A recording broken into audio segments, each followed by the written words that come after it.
히브리어로 헤세드인데 이 말은 구약 성경에 150회 이상 나오는 말이며 90% 이상이 하나님에 관하여 그리고 하나님의 행동에 관하여 언급될 때 사용되었습니다. 즉 긍휼은 하나님의 성품을 말씀하고 있는 것입니다.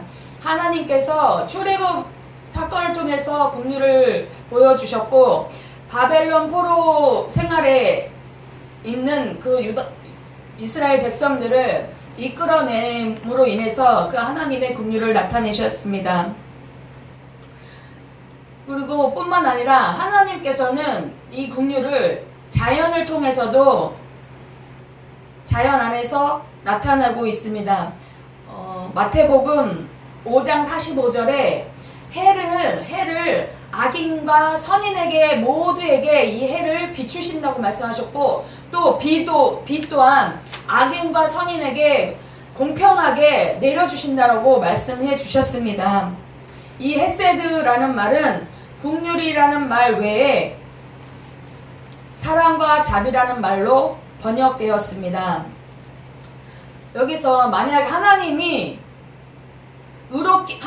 의롭기만 하셨다면 우리는 하나님 앞에 설 수 없는 그런 존재들로 하나님 앞에 나올 수가 없었을 것입니다.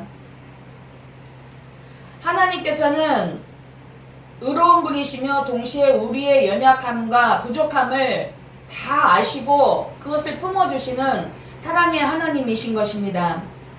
긍휼의 개념에는 신약 성경에는 헬라어로 엘레오스라고 합니다.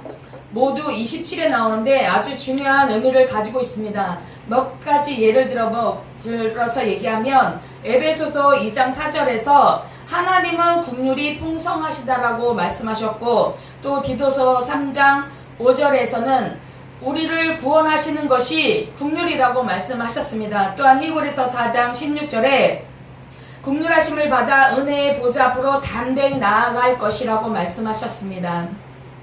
또 유다서 21절에는 예수 그리스도를 통해서 우리에게 주시는 그 영생을 주시는 예수 그리스도를 기다리라고 말씀하고 있습니다.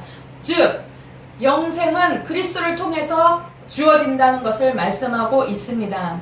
사도 바울은 하나님의 긍휼을 이방인에게까지 복음을 전하 줌으로 인해서 그 복음이 땅끝까지 이르게 하는 그런 매개체로 바울을 사용하셨습니다. 예수님께서 긍휼을 말씀하실 그 당시 상황은 이 긍휼이 그 유다 백성 간에 이스라엘 백성 간에 그 긍휼이 있었던 게 아니라 아주 무정하고 무자비한 그런 세대에 있었습니다. 하나님의 택한 백성이었던 유대인 경우도 마찬가지였고요. 어떤 유대 교사들이 이방인의 가난함과 아픔과 죽음에 대해서 도움과 또 치료해주고 또 장례에 치르는 그런 것도 있었지만 이것은 유대인의 정통에 맞지 않는 그런 행동들이었습니다. 그러니까 몰래 했던 거죠. 유대법에 의하면 이방인들이 아이를 낳을 때 위기에 빠져 있을지라도 그들을 돕는 것이 금지되어 있었습니다. 또한 유대의 교를 떠난 그런 배교자들이 아픔을 당할 때는 그 생명이 위협이 있다 할지라도 그 위독할 때라도 그것을 도와주지 않아야 된다는 그것이 유대법에는 있었습니다. 그리고 그 시대에 로마 식민지 시대에 있었을 때 로마의 종들은 자유가 없었잖아요. 그러니까 종으로 부리고 노예로 부리면서 이렇게 그들을 자유가 없이 그들을 학대했고 아이들도 엄청난 학대를 당했고 또한 심지어 죽이기까지 하는 그런 경우들을 서슴지 않고 행했던 것입니다. 이렇게 또 그 아이가 태어날 때 빈약하게 태어나면 그 아이를 그냥 버려버리거나 그것을 그냥 그 아이가 자라도록 창기나 이런 쪽으로 팔아 넘기기도 하고 창녀로 키워서 돈을 버는 목적으로 사용하기도 하고, 또한 심지어는 억지로 그냥 불구를 만들어서 구걸하는 그 인생으로 살아가도록, 그래서 그 구걸한 돈을 착취하는 그러한 법들이 그런 것들이 성행했던 그 시대에 예수님께서 이 국률이 여기는 자녀 국률이 여기면 받겠다라는 그 거의 배경이 되는 그러한 말씀이 되었습니다. 이것이 바로 예수님께서 국률이 여기는 자가 되라고 하신 말씀의 배경인 것입니다. 이런 배경 하에서 우리는 국률이 여긴다는 말의 의미를 생각해 보아야 합니다. 무정함과 잔인마음이 짙게 깔려있는 그러한 상황에서 불행한 사람들 또한 불의한 사람들, 그 사람들 뿐만 아니라 불신자들을 국률이 여기라는 말씀은 솔직히 인간적으로 우리가 그것을 받아들이기는 매우 어려운 그러한 말씀입니다. 더욱 이 시대는 자기 개인주의, 자기중심주의로 살아가는 이러한 세대에서는 더욱더 불행한 사람들 돌보고 불의한 사람들, 정말 지금 많은 사람들이 그러잖아요. 정의가 다 없다, 정의가 다 떨어졌다, 정의는 죽었다 라고 얘기하는 이 불의한 세대. 어떠한 사람은 많은 그런 범법을 했음에도 불구하고 대통령 자리에 앉아 있고, 또 어떠한 사람은 조금만 잘못으로 인해서 그러니까 배고픔에 의해서 어떠한 과자나 빵 하나 훔친 거 그게 1,200원 밖에 안 돼요. 뭐 많아봐야 1,200원, 많아봐야 뭐 만원, 빵 그거 해봐야 얼마나 되겠어요. 근데 그거를 해서 절도를 함으로 인해서 감옥까지 가는 이러한 불의한 세대, 또 불의를 행하는 그러한 자들, 그를 보고 그들을 불쌍히 여기라고 하는 거예요. 또한 하나님을 믿지 아니하는 자, 불신자, 그들을 또 긍휼히 여기라는 그런 의미를 저희들은 알아야 할 것입니다. 여기서 결국은 긍휼히 여기라는 말은 하나님의 넘치는 사랑을 받고 그 사랑을 가지고 다른 사람을 사랑하고 긍휼히 여기라는 것입니다. 두 번째는 긍휼히 여긴 사람들을 말씀드리겠습니다. 긍휼은 하나님의 속성 가운데 하나입니다. 하나님은 긍휼하신 성품을 단순히 가르치기만 하지 않으셨습니다. 하나님의 아들 되시는 예수 그리스도를 이 땅에 보내시어 예수 그리스도를 통해 하나님의 긍휼을 구체적으로 보여주셨습니다. 예수님께서 이 세상에 오셔서 목자 없는 양같이 유리하며 방황하는 자를 보시고 민망히 여기셔서 여러 촌과 두루 다니시면서 복음을 전파하시고 병든 자들과 약한 자들을 고쳐주셨습니다. 예수님께서 세리장인 삭개오의 집에 들어가셨을 때 사람들은 예수님이 죄인의 집에 들어갔다라고 비방하였지만, 예수님은 삭개오의 집에 들어가셨을 때 예수님은 삭개오의 집에 들어가서 몸을 쉬면서 그 삭개오의 영혼을 구원하셨습니다. 예수님은 또한 많은 죄를 짓고 사람들한테 손가락질 받는 죄를 지은 한 여인, 그 여인이 눈물로 예수님의 발을 적시며 머리털로 그 발을 씻을 때 그 여자의 죄를 용서해 주셨고,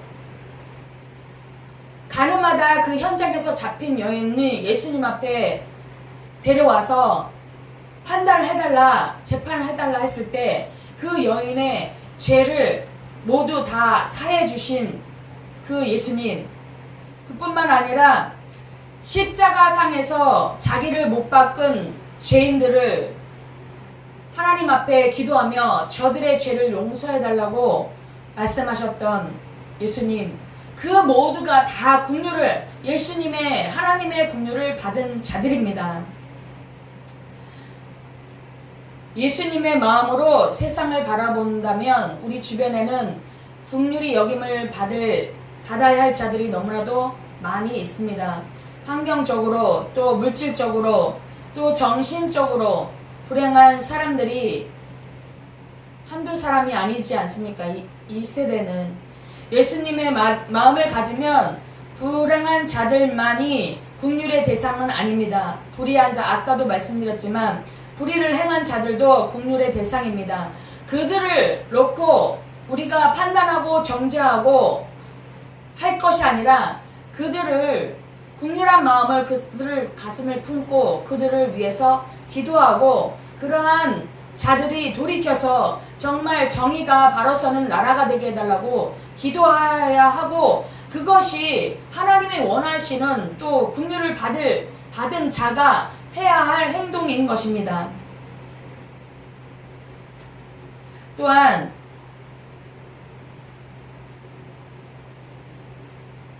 예수님의 마음을 품게 되면 긍휼의 대상이 됩니다. 예수님과 아주 흡사하게 죽음을 맞이한 사람이 있습니다. 그 사람은 초대교회 7 집사 중에 한 사람인 스데반 집사입니다. 스데반 집사가 예수님의 마음을 품자 그를 향해서 이를 갈며 돌로 치는 그들을 하나님 앞에 예수님 앞에 기도합니다. 저들은 알지 못하니 저들의 죄를 용서해 달라고. 이것이 예수님께로부터 부어받은 긍휼의 마음을 가진 그 스데반 집사의 마음에서 우러나는 기도가 되었습니다.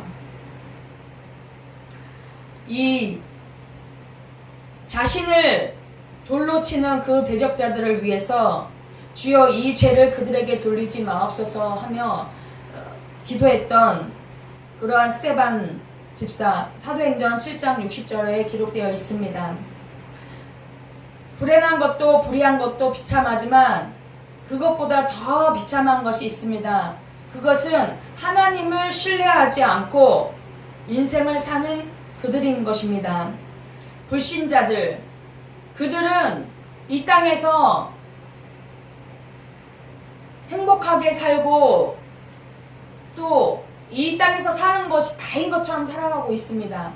그들은 알지 못하는 것, 그러니까 우리는 아는 것을 따라 쫓아가지만 그들은 알지 못하는 것을 쫓아가고 그들이 결국의 종착역은 바로 불지옥인 것입니다. 그들이 알지 못하는 그들을 불쌍히 여기고 긍휼히 여기고 그들을 위해서 그 영혼을 위해서 도울 수 있는 우리가 되어야 될 줄 믿습니다. 세 번째는 긍휼히 여기는 자가 될 수 있는 방법을 말씀드리겠습니다. 긍휼히 여긴다는 것은 한마디로 남들의 아픔을 공감하는 것입니다. 많은 사람들이 고통을 당하면 공감하기보다는 잘됐다, 오히려 잘됐다라고 고소해하는 그런 경우가 굉장히 많습니다.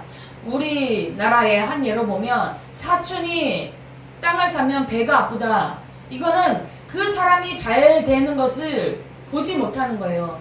또한 그가 만약에 뭐 잘못됐다 그러면 내가 그럴 줄 알았어. 언젠간 그렇게 될 줄 알았어. 라고 혀를 차면서 그들을 위해서 말은 아유 어떻게 다 저렇게 됐을까 이렇게 하지만 그 속 내면에는 어쩌면 고소하게 너무 정말 잘됐다라고 생각하고 있는지도 모르겠습니다. 그들이 당하는 고통을 보며 쾌감을 느끼고 정말 악한 자들은 그 사람들이 나쁘게 안 좋게 되는 것을 보면서 그들이 만든 상황에 빠지는 것을 보고 올무를 놓고 그곳에 빠지면은 정말 그것을 통쾌하게 생각하는 그런 악인들도 너무나도 많지 않습니까? 또 그들이 어떻게 저가 어떻게 잘 되나 보자, 너가 정말 어떻게 잘 되나 보자 라고 지켜보는 그런 사람들도 있습니다. 그리고 또한 저 사람은 왜 저래, 나는 안 그런데 왜 저러지? 뭐 이러면서 나는 아닌 것처럼 그렇게 행동하는 그러한 경우도 너무나도 많음을 보고 또 저도 그렇게 행동했었던 것을 회개합니다.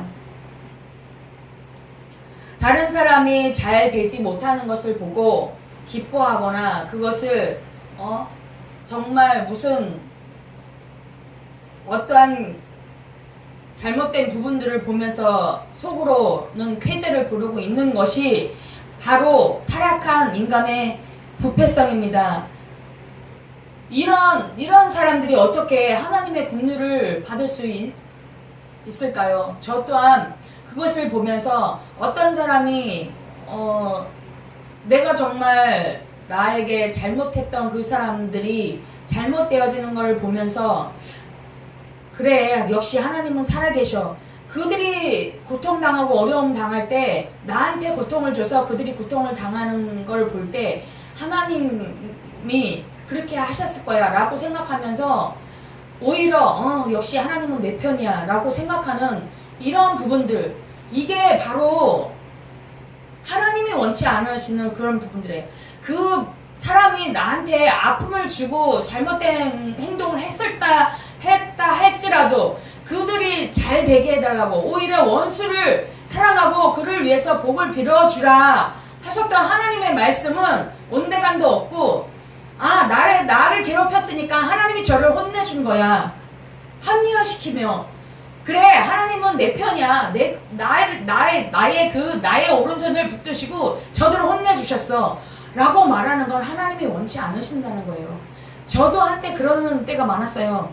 하나님이 이렇게 갚아주셨구나. 물론 하나님이 정말 공의의 하나님이시기 때문에 하나님의 보시기에 제가 바르게 행했음에도 불구하고 그것을 이간하고 다른 사람에게는 나쁘게 얘기하고 또 다른 사람들 자기가 직접 목도한 것도 아니면서 다른 사람의 말만 듣고 다른 사람한테 가서 그 말을 전해갖고 그 사람들과 사이가 멀어지게 만들고 또 안 좋은 소문들이 퍼져서 결국에는 그 소문들이 돌고 돌아서 우리의 귀까지 돌아왔을 때 상처받고 마음 아파서 하나님 앞에 기도했을 때 하나님께서 그들을 만져주시고 그들이 다시 돌이켜서 회개하고 돌아와서 용서를 빌게 하는 그런 방법도 있어요. 그렇지만 하나님께서는 내가 직접 그래 그 사람들이 잘못되는 것을 보고 웃으면서 그래 내가 그럴 줄 알았어 이렇게 하는 걸 원치 않는다는 거예요. 그럴 때일수록 그 사람들이 나한테 그렇게 한다 할지라도 하나님은 예수님의 그 긍휼하심을 너희가 받았잖아. 그렇으면 예수님의 긍휼로 그들을 바라보고 그들을 위해서 기도해줘야 되지 않겠니? 라고 말씀하시지 않겠습니까?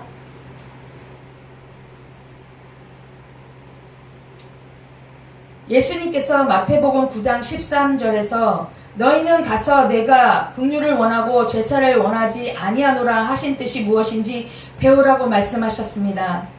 우리가 긍휼히 여기는 자가 되기 위해서는 먼저 하나님께서 나를 어떻게 긍휼히 여겨주셨는지 생각해 보아야 합니다. 아까도 말씀드렸듯이 내가 하나님의 긍휼을 받아서 긍휼을 받은 사람은 긍휼히 여김을 다른 사람도 긍휼히 여김을 받게 해야 된다는 것입니다.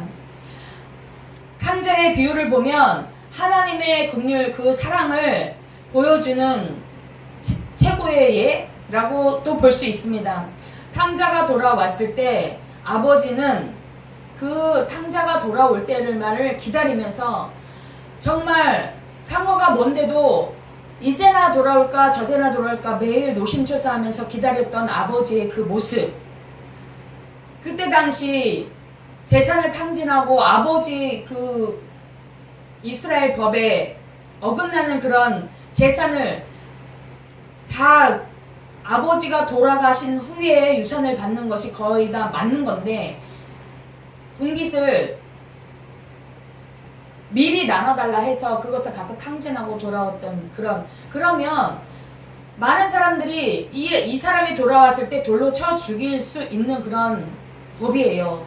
그럼에도 불구하고 이 아버지는 혹시나 동네 사람의 눈에 띄어서 이렇게 돌로 쳐 죽임을 받을까 염려하는 마음에 아버지는 날마다 나가서 그 아들을 기다려.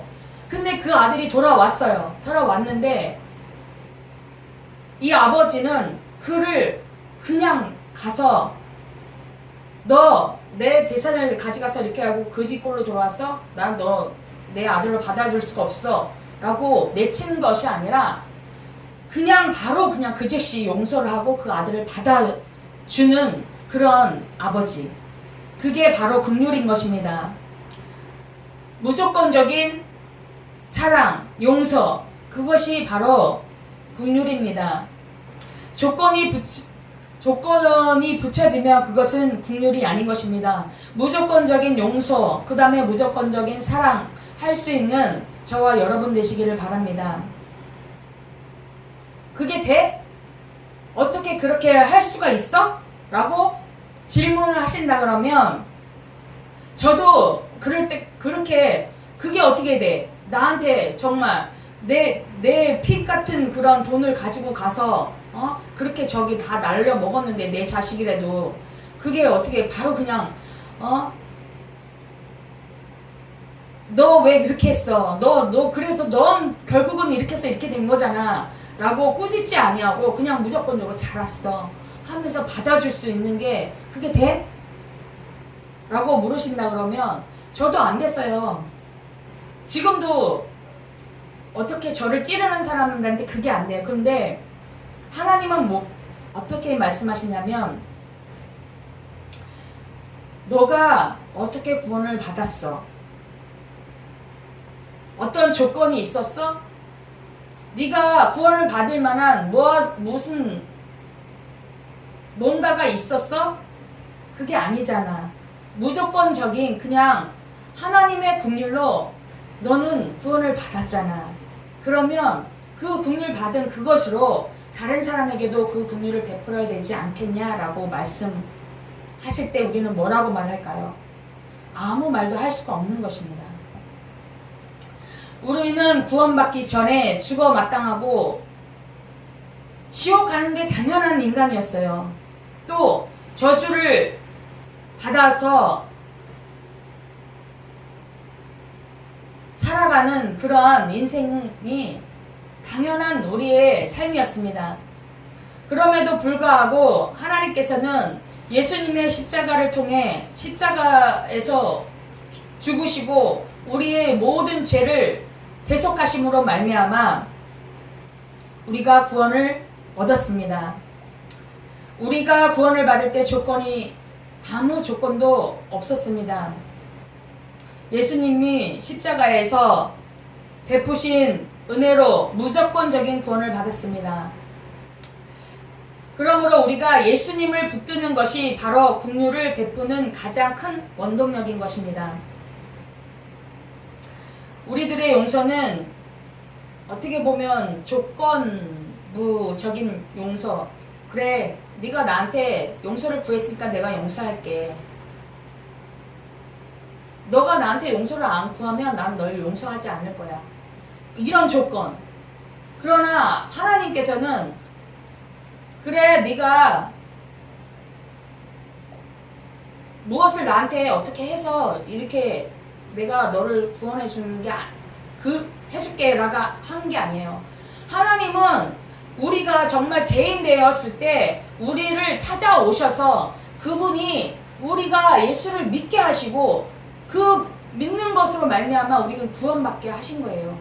우리가 뭘 어떻게 해서 뭐를 잘해서가 아니라 무조건적인 아무 조건 없는 그러한 사랑을 우리에게 베풀어 주셨습니다.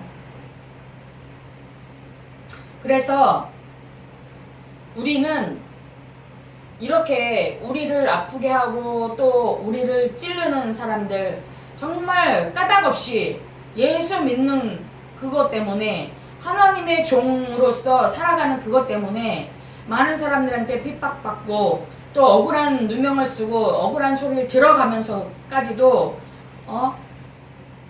그렇게 하는 자들에게 우리가 해야 할 것은 하나님, 저들이 정말 하나님이 공의로 심판하시고 공의로우신 하나님이시고 또 긍휼이 많으신 분이시기에 우리가 또한 하나님의 긍휼을 받았기에 저 또한 그를 긍휼히 여길 수 있는 마음을 달라고 기도해서 그 긍휼 기도할 때 하나님께서는 우리 마음에 긍휼함을 넣어주십니다. 사랑을 넣어주셔서 그를 사랑하고 또 그를 위해서 저주하는 그러한 기도를 하는 것이 아니라 하나님 저 사람 이렇게 좀 해주세요.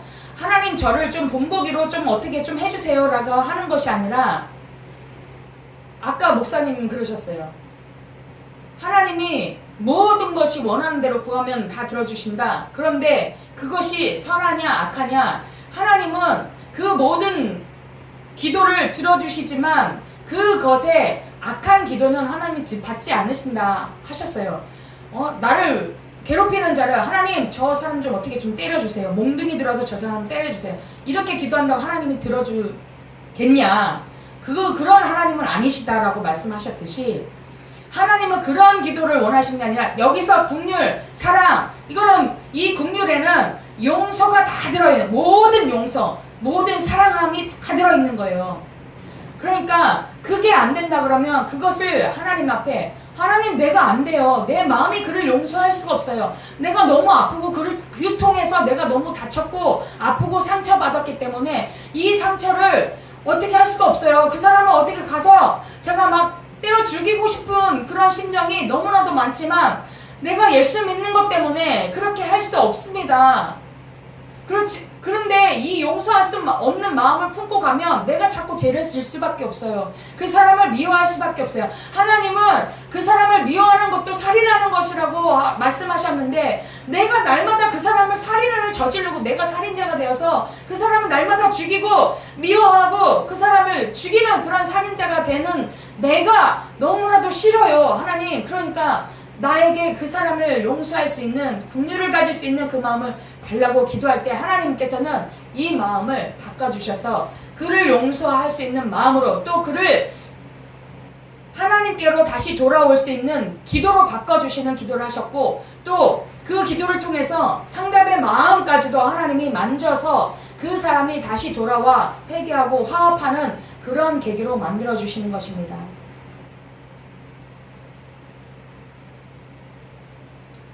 네 번째는 긍휼히 여기는 자가 받을 복을 말씀드리겠습니다. 옛말에 콩 심은 데 콩 나고 팥 심은 데 팥 나는 다고 말씀하셨습니다. 그런 말이 있습니다. 그 다음에 또 갈라디아서 6장 7절을 보면 스스로 속이지 말라. 하나님은 업신여김을 받지 아니하시나니 사람이 무엇으로 심든지 그대로 거두리라고 하셨습니다. 그러므로 긍휼히 여기는 자가 긍휼히 여김받는다는 것은 하나님의 법칙이고 원리입니다. 우리가 뭘 심지 않고 거둔다는 것은 이 모든 법칙에서 또 모든 원리, 심고 거둠의 법칙 또 원리에서 어긋나는 것입니다. 심지 않은 데서 어떻게 날 수가 있냐고요. 그러니까 우리가 긍휼을 받았어요. 하나님이 우리에게 긍휼을 심어주셨어요. 그러면 우리가 그 긍휼을 다른 사람에게도 심어주고 하나님은 우리에게 긍휼을 심어주고 우리가 다른 사람에게 긍휼을 또 심어주는 게 이게 거두는 거예요. 하나님은 긍휼을 심어주셨고 긍휼을 거두는 것이 우리가 다른 사람에게 긍휼을 또 심는 거 그리고 또 다른 사람이 또 다른 사람에게고 이렇게 온 세계 인류가 하나님의 긍휼하심을 심고 거두는 하나님은 거두고 또 저 또한 다른 사람에게 긍휼을 심었는데 그 사람이 다른 사람에게 또 긍휼을 심으면 전혀 그 긍휼하심을 또 긍휼한 것을 거두는 사람이 되는 거예요. 있고 심고 거둠의 법칙, 하나님의 원리, 그 긍휼하심의 하나님의 그 속성이 우리 안에서 계속 해서 이어지기를 하나님은 원하시는 거예요. 그래서 전 세계 민족에 다 그러한 심고 거둠의 법칙이 긍휼하심을 심고 긍휼하심을 거두는 그러한 것들이 행해질 때 하나님 나라가 온 세계 민족들에게 임하지 않겠냐는 것입니다. 예수님께서는 너희가 비판하는 그 비판으로 너희가 비판을 받을 것이요 너희가 헤아리는 그 헤아림으로 너희가 헤아림을 받을 것이니라 라고 마태복음 7장 2절에 기록되어 있습니다. 우리가 남을 비판할 때 남 또한 우리를 비판한다는 거예요. 제가 이거를 정말 절실히 깨닫는 게 뭐냐면, 예전에 제가 남을 이렇게 비판하고 헐뜯고 했을 때, 어느 순간 됐을 때 다른 사람이 나의 허물을 들춰내고 비판하고 또 이제 뭐 잘했든 못했든 간에 그런 비판의 소리가 들려올 때 제가 무슨 생각을 했냐면, 아 그래, 내가 비판하는 것을 심었기 때문에 내가 지금 그 비판받는 것을 다른 사람을 통해서 그것을 거두고 있구나라는 것을 깨달았어요. 그래서 제가 어떠한 상황이 생기면, 아 이것은 내가 심은 거, 어떤 시기에 어떻게 내가 심었는지는 모르지만 그 심은 게 이제서 나타나는 거구나 라는 것을 깨달았어요. 그래서 어쩔 때는 그게 깨달아졌기 때문에 이것을 하지 않으려고 굉장히 노력해요. 근데 순간순간 까먹기 때문에 그것을 또 까먹고 또 행했을 때 성령께서는 그 순간 즉시, 아 내가 왜 그랬지, 아 내가 또 속았구나, 이 사단 마귀한테 내가 또 밥을 주고 사단 마귀가 일할 수 있도록 내가 또 그 생각과 입술을 내어줬구나 라는 것을 또 깨닫고 회개하고, 매일마다 정말 이것에 제가 이 법칙, 심음의 법칙을 제가 놓치지 않으려고 굉장히 기도하면서 순간순간 놓쳤더라도 하나님 앞에 회개하고 다시 돌이키고, 이게 날마다 바울의 고백처럼 날마다 나를 쳐서 복종하듯이 계속해서 이거는 경건의 연습이에요. 경건의 모양이 아닌 경건의 연습. 그러니까 이 경건의 연습을 계속함으로 통해서 정말 경건해지는 사람으로 변화받는 그러한 놀라운 역사가 있어지길 원합니다. 저뿐만 아니라 모든 사람이 그렇게 그것을 깨닫고 정말 그러한 것들이, 과거에 내가 뿌린 것을 이제서 내가 거두는 거. 그러면 우리가 어떤 것을 뿌려야 될지, 어떤 것을 심어야 될지 답은 정해져 있습니다. 나쁜 것을 심으면 나쁜 것을 거둘 수밖에 없어요. 또 좋은 것을 심으면 좋은 것을 거둬들이게 되는 것입니다. 그러니까 이거는 하나님이 지정의, 이건 우리가 선택하는 거예요. 내가 너희 앞에 생명과 평안, 저주와 그런 것들이 있는데, 사망이 있고 저주가 있고 생명과 평안이 있는데 너희가 무엇을 심을지 너희가 결정해. 지정의를 우리에게 주셨으니까 그 결정에 따라서 결과물이 어떻게 나오든 그거는 너희들 책임이야 라고 말씀하시는 하나님. 우리가 그러면 무엇을 심어야 될지 아시죠? 예. 또한 너희가 사람의 잘못을 용서하면 너희 하늘 아버지께서도 너희 잘못을 용서하시리니와, 너희가 사람의 잘못을 용서하지 아니하면 너희 아버지께서도 너희 잘못을 용서하지 아니하시리라. 마태복음 6장 14절에서 15절에 말씀하고 있습니다. 야고보 사도도 긍휼을 행하지 아니하는 자에게는 긍휼이 없는 심판이 있으리라. 이거 굉장히 무서운 말씀이에요. 긍휼이 없는 자에게는 긍휼 없는 심판이 있대요. 우리는 하나님 앞에 섰을 때 긍휼을 얻을 수 있는 그런 심판 자리에 있어야 돼요.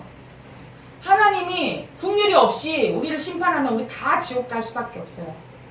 그렇지만 예수님께서도 우리가 잘못되고 잘 하지 못하는 그런 하나님 법에 어긋나는 그런 행동을 했을지라도 하나님의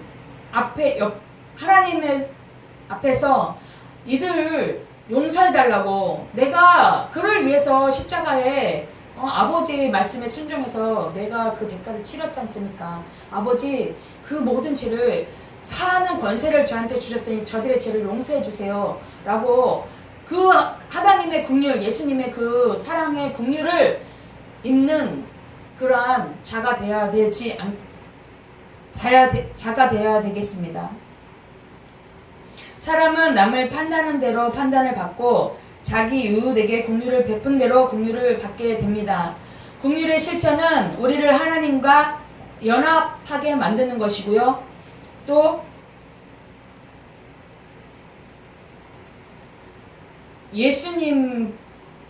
하나님께서 말씀하신 그 긍휼에 대한 가르침은 약속인 동시에 경고인 것입니다.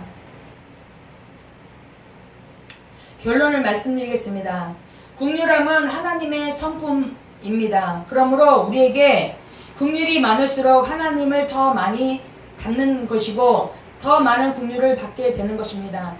우리가 긍휼을 하나님의 성품에 더 가까이 또 참여하게 되는 거고 우리가 긍휼을 많이 베풀음으로 인해서 하나님께 우리 또한 우리가 베푼 그 긍휼보다 더 많은 긍휼을 하나님께서 우리에게 베풀어 주시는 것입니다.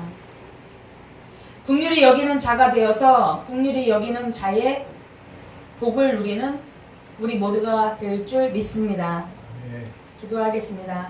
하나님 감사합니다. 오늘도 긍휼히 여기는 자가 받을 복과 긍휼히 여기는 자들이 어떠한 자들이었는지를 저희들은 말씀을 통해 가르침을 받고 또 받았습니다.